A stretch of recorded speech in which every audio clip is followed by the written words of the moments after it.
This episode, I want to really talk about 5 new world lessons that we should teach our daughters. Just a Little Lean podcast. The OG Sikhni from Bombay, grown up with maa ki dal and dher sara pyar. Born and bred in Amchi, Mumbai, I'm a fashion, beauty and lifestyle blogger among my many other avatars. I'm Jasleen Kaur Gupta, and it's awesome that I might just get paid to talk on this podcast. But until that happens, I will bring to you my constant buck, share thoughts and things I love about life and some things I could do without. Lifestyle tips, beauty tricks, travel hacks, general life advice, and a lot more. Sounds good, na? Let's get started. Hi, and welcome to one more episode of Just a Little Lean podcast with me, Jasleen. This is in wake of the boys' locker room conversation. I'm sure all of you have heard of it.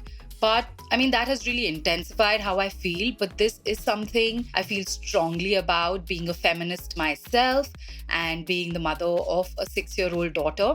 This is a cause that I feel strongly for. So casual sexism is often unintentional, and it also comes from well-meaning people, right? People who are your friends, your family. So I have oftentimes been told by a guy friend or two, you know what? The problem is that you're too friendly. People take that as something else.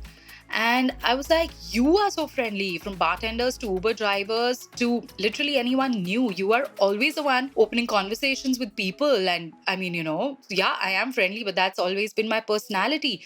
To which he literally goes, he's like, yeah, but that's different, nah? And that just makes me so angry that, this is unfortunately how a lot of the people, men in my life feel. There was yet another time, I remember a friend of mine, she used to work out at home because she had a little baby. She couldn't get to the gym, so she had hired a personal trainer. And one day when no one was at home, the trainer tried to molest her and he did some inappropriate things and she was really shaken, and they will react and they will support her. But most of her people, her own husband and her family was like, obviously, what were you expecting? You let a strange man into your house. You couldn't have seen it go any other way, right? So, and suddenly I'm like, no matter what, whichever way you look at it, it is our fault. So it is always the woman's fault. And whether people say to your face directly or maybe they're indirectly like, Arey yaar, but listen, you have to be careful, na. They'll be like, be careful, na, because boys have nothing to lose. You are the woman, so you have to be more careful. And to which I'm always like, why? Who made those rules? And then I've, just in the past 3 months, I kid you not, these are legit the comments I've heard. Things like, ew, is that hair on your arms? Said one colleague. And I'm like, yeah, it is, because I'm human. And then another colleague I dropped, he's like, oh, you drive decently for a girl, yeah? And to somebody else, to a relative who came home once I got home from work, and she's like, oh my God, isn't that too short for office? Allowed, eh? You can wear anything at work. And to somebody else coming and commenting, oh, I spot a lot of grays. You don't dye your hair or what? And, these are just the things I remember that have happened like maybe in the past 2 or 3 months. And what the scary part is? That this doesn't come from people who are very openly misogynist. So, these are not people who you look at and say that, oh, that this guy is a misogynist. These are your normal, everyday, modern, educated people who even pride themselves in being equal opportunists or being very modern in their way of thinking. And what makes it worse for me is that a lot of these comments come from other women. And that to me is devastating, because I think if women don't lift other women up, if women, as women, we cannot stand up for ourselves, nobody else will. So yeah, like I said, these are 5 lessons that I feel every girl needs to hear while growing up. Fairy tales aside, this should be the new bedtime story. Every mother, every masi, every sister, every person, if there is a young girl in your house, I think these are the bedtime stories they need to hear. These are the lessons they need to hear if we want to raise happy, powerful, confident girls, if we want to be a part of a society that respects women. And respecting women is not something that we have to literally even ask for anymore. So if you want a society like that, I think firstly women, so boys have to learn, of course, but also we as girls, we as women have to lift other women up and teach our girls from the very, very, literally from the time they are 1, 2 and 3 is when they need to learn these lessons, and it needs to be a part of their being. Because the minute you stop taking crap, is the minute that people stop giving you crap. Lesson number 1 is that your virginity is not a seal of purity. You cannot be used. Just because you're a girl doesn't mean that you can be used if you have sex with a guy.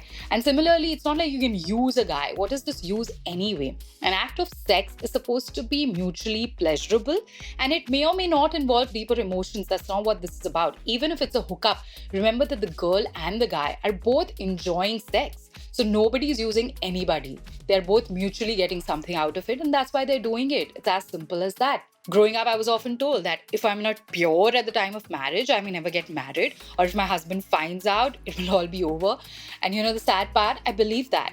I truly did. And associated sex as being a shameful act almost, So virginity and premarital sex was such a big taboo in my head that, in fact, it's only now in my 30s that I can even use the word sex out loud. A couple of years ago, I wouldn't even be able to do that. That's how negatively almost I viewed the act of sex outside marriage or sex for the sake of pleasure. It's not true. So your virginity is not a seal of purity, and girls need to know that. Lesson number 2 is that don't let anyone define beauty for you. You do you. As simple as that sounds, the number of times I've been told how something I'm wearing is not appropriate. If I had $1 for every time I heard that, I'd literally be like a millionaire by now. But I spent my 20s when I had more or less my dream body, not wearing all those things I wanted to, because really it wasn't worth the fights and the explanations, or so I thought at that time, because someone close to me would say things like, "Arey, you wear what you want when you go on a vacation abroad, na? It's not you, it's the people in India. Do you really want to expose your body to them?" Again, the sad part is that I bought that. I'm not posing my body for people. I like wearing the latest trends or those cutesy shorts or the sequin mini because it's adorable. I mean, there's nothing more to it. My thoughts are not focused on how much of my body it will show. That's not in my thought process when I'm buying something. I just look at something, I'm like, oh my God, I love it and I want it. And if yours are, then frankly, that is your problem. If your thoughts are interrupted by my legs or by my cleavage, then that's your problem.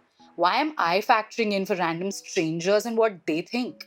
Do not do that. So don't let anybody else define beauty for you, whether you should have a unibrow, whether you should have hair in your armpits, or whether you should wear red lipstick, or why don't you wear more makeup, or why you choose not to wear makeup, or why you're wearing makeup at work. How many times people ask, "Oh, you get time in the morning to wear makeup at work?" And I'm like, I come to work at 9 o'clock. You guys reach work at 11:30. And yes, I do find the time. I wake up early, I go to the gym, I drop my daughter, I make breakfast, I make her tiffin, and yes, I still find 10 minutes to do my makeup. So if you don't, then maybe you're just too lazy. Lesson number 3, a sexual assault on you, verbal or physical, is not your fault. It never is. When something happens to you, when your privacy is being violated, and it will happen, right? If you're a woman in India or anywhere in the world, I guess, somewhere, sooner or later, no matter how much you protect yourself or the people around you protect you, it's bound to happen. So let's not kid ourselves there. But it is not your fault. Whether I was in my teens or now in my 30s, the feeling is consistent. When in a situation where someone threatens your modesty, my body has had the same reaction for the past X number of years. Frozen, blank mind, almost like it doesn't register. It's not registering the event almost. After all these years, shouldn't I know better? Shouldn't I be prepared for this? But all I have is a deep sense of guilt, shame, embarrassment, and a feeling of why didn't I see this coming? And I'm in my 30s, shouldn't I just have a hold on this by now? If someone makes an inappropriate comment at work, I smile, I shrug it off, and I make a mental note to not behave in that way. And I can't help but think, oh, maybe I gave the wrong signal, or maybe I was too open, or is my body language very inviting? But why is it my fault? I still struggle with this. And I know it's not me. I know it in my head. But it is so difficult to break the shackles of years and years of conditioning. With all my education and exposure, I still struggle. But I make sure that she doesn't even know this feeling. I make sure that this word, shame and guilt or embarrassment, these words don't even occur to her. Because when somebody does this to her, I hope she's empowered enough. I hope I can teach her to be empowered enough to just kick ass and never be quiet. To be as loud as she can. The only shame should be with the perpetrator, and that is not negotiable. It doesn't matter. Lesson number 4 is you will not compromise on your dreams for home and family, not unless that is what you want to do, but never because you're expected to.